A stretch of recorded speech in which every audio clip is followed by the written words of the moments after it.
ప్రియులారా, ఒక రోజున ప్రభువైన యేసు క్రీస్తు వారు ఒక ప్రాంతంలో ఉండి శిష్యులకు అనేక మంది ప్రజలకు మహత్కార్యములు కనపరుచుచు వారి జీవితాన్ని పరిపూర్ణత చేస్తూ ఉన్నారు యేసయ్య.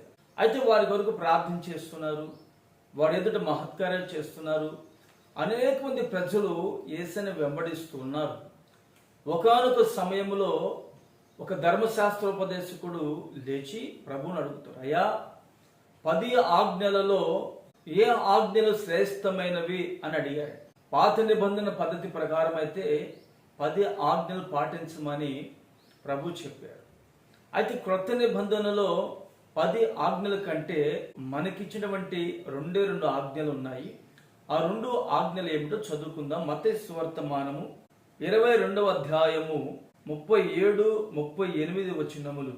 అందుకు ఆయన, నీ పూర్ణ హృదయంతోనూ, నీ పూర్ణ ఆత్మతోనూ, నీ పూర్ణ మనసుతోనూ నీ దేవుడైన ప్రభువుని ప్రేమింపవలెనన్నదియే ఇది ముఖ్యమైనదియు మొదటియునైన ఆజ్ఞ. నిన్ను వలె నీ పొరుగువాని ప్రేమింపవలెనను 2వ ఆజ్ఞ దాని వంటిదే.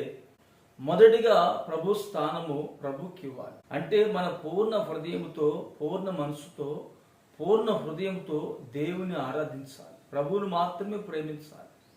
ఈ దినములలో చాలా మంది సగము మనసుతో, సగము ఆత్మతో ఆరాధన చేస్తుంటారు. మిగతా సగము కుటుంబానికని, వ్యాపారాలకని, సంపదలకని, ఆస్తి పాస్తులకని ఇస్తూ దేవునికి దూరమైనటువంటి కుటుంబాలు కూడా లేకపోయాయి. ఈ రోజున ప్రభు మనకు ఒక 2 ఆజ్ఞలు శ్రేష్టమని ఇస్తున్నారు.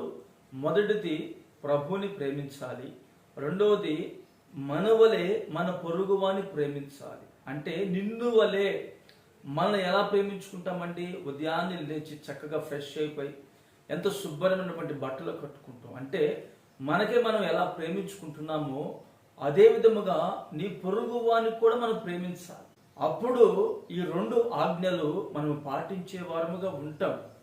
అటువంటి కృప ఇంకను నీవు మొదటి ఆజ్ఞను, 2వ ఆజ్ఞను పాటించిన వ్యక్తివైతే ఈ రోజైనా సరే నువ్వు పాటించడానికి ప్రయత్నించుము.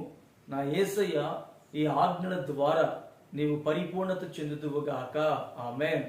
ప్రార్థన చేసుకుందాం. ప్రేమగల తండ్రి, ఇట్టి మాటలు మేము వ్యర్థము చేసుకొనక మమ్మల్ని మేము ఏ విధంగా ప్రేమించుకుంటున్నామో అదే విధంగా మా పొరుగు వారిని కూడా ప్రేమించడానికి మీరు మాకు మనసు కలుగు చేయండి. ఉన్నతమైన నీ ఆజ్ఞలు పాటించినటువంటి కృప దయచేయమంటూ యేసు నామమున ప్రార్థిస్తున్నాను తండ్రి. ఆమేన్.